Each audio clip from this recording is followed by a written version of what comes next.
Wallace Johnson అనేటటువంటి ఒక వ్యక్తి కార్పెంటర్గా పనిచేసుకుంటూ ఒక సామిల్లో ఉద్యోగం చేసేవాడు. చెప్పా పెట్టకుండా ఆ టింబర్ డిపో వ్యక్తి అతని ఉద్యోగం తీసేశాడు. చెప్పా పెట్టకుండా ఈ ఉద్యోగం నుంచి బయటకు గెంటేస్తే ఏం చేయాలో తెలియక దిగులుతో ఇంటికి వచ్చి భార్యతో చెప్పుకుంటే భార్య అలా బాధపడతారేమిటండి, వాళ్ళు ఉద్యోగం తీసేసి కానీ మనకు దేవుడు ఉన్నాడు కదండి అని చెప్పి ఇద్దరు కలిసి మోకరించి ప్రార్థన చేస్తే దేవుడు చెప్పాడు పక్కనే ఉన్న స్థలంలో హోటల్ కట్టో అని చెప్పంటే పక్కనే ఉన్న స్థలంలో ఒక అద్భుతమైన హోటల్ కట్టాడు. దాని పేరు హాలిడే ఇన్ అని పేరు పెట్టాడు. దేవుడు అతను కట్టిన హోటల్ని దీవించాడు. 10 హోటల్స్ కట్టాడు, 100 హోటల్స్ కట్టాడు. ప్రపంచంలో ఎన్ని దేశాలు ఉన్నాయో ప్రతి దేశంలో ఈరోజు బహు ఫేమస్ హోటల్స్ ఏమిటయా అంటే హాలిడే ఇన్ హోటల్స్. ఈ హోటల్స్ స్థాపించబడడానికి కారణం తెలుసా? అతడికి ఒక ద్వారం మూయబడింది, దేవుడు 1000 ద్వారాలు తెరిచాడు. అతడే నన్ను ఉద్యోగంలోంచి తీసివేసి ఉండకపోతే లక్షల మందికి ఉద్యోగం ఇచ్చే మహా గొప్ప వ్యాపారాన్ని స్టార్ట్ చేసే అవకాశం నాకు వచ్చేది కానే కాదు.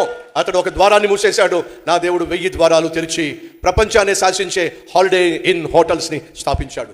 మనుషులు ఒకవేళ నీ జీవితంలో నీ ద్వారాన్ని మూసేసినట్లయితే వినో, దేవుడు బహుశ్రేష్టమైనటువంటి ద్వారాలు నీ కోసం తెరుస్తాడో అనే వాస్తవాన్ని మర్చిపోవద్దు. ఇదిగో నీకు మంచి రోజులు రాబోతున్నాయి.